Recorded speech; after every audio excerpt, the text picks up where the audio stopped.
There's a war no one told you about. It doesn't roar like thunder. It doesn't break buildings or burn cities. It lives in silence, in shadows. It waits behind your eyes. And every morning you wake up, it's already there, watching, whispering, deciding.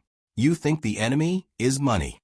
You think your problems are out there, your job, your background, your education, your economy. But the battlefield isn't out there. It never was.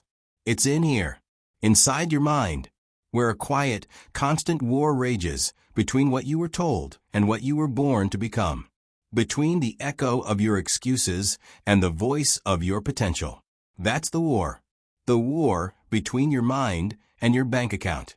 Long before anyone built billion-dollar startups or flaunted jets on screens, there were men who understood this war. They wrote by candlelight. Their pages held the blueprint, not for money first, but for mastery. James Allen said, "You are today where your thoughts have brought you. You will be tomorrow where your thoughts take you." He wasn't writing poetry. He was writing prophecy. You see, money is a mirror. It doesn't lie.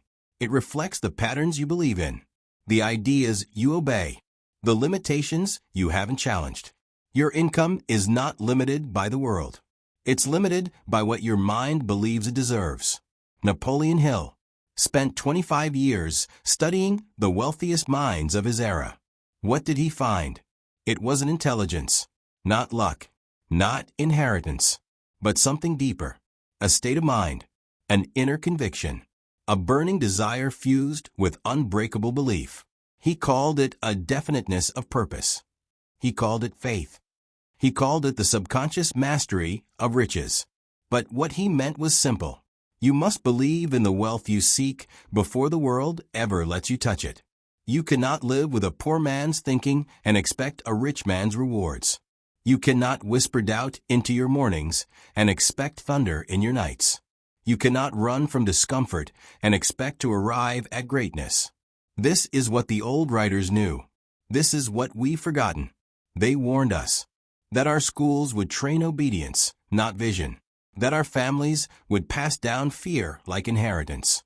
That religion, society, media would tell us wealth is for someone else. Someone lucky. Someone more. Not you. And so you believed it.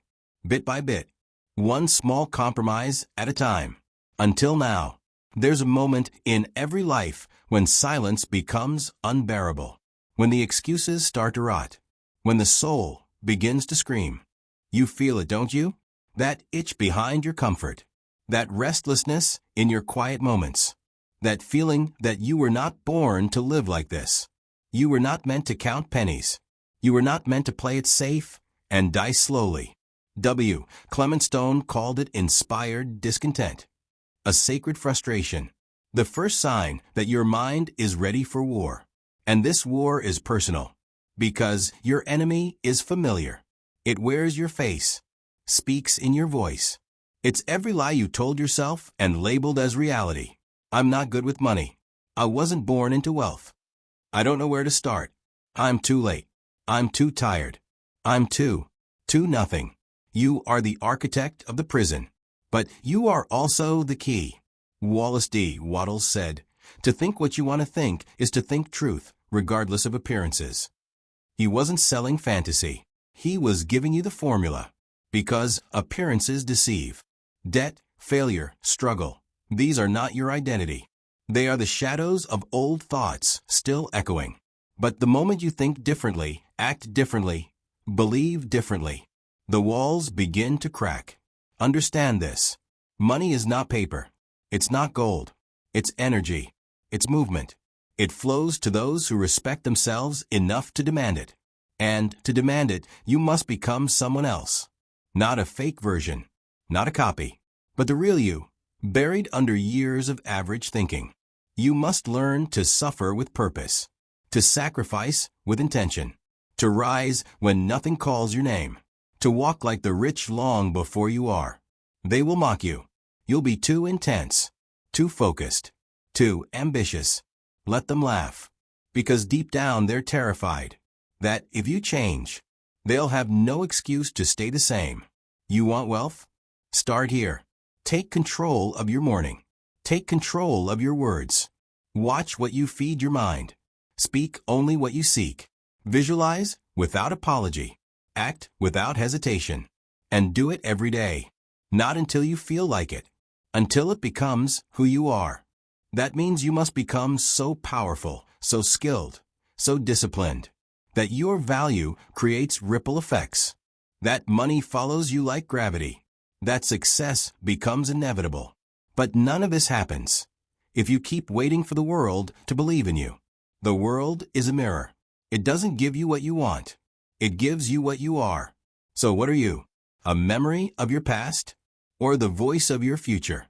A broken record of complaints? Or a living anthem of possibility? That's your choice. And choice is wealth's true gatekeeper.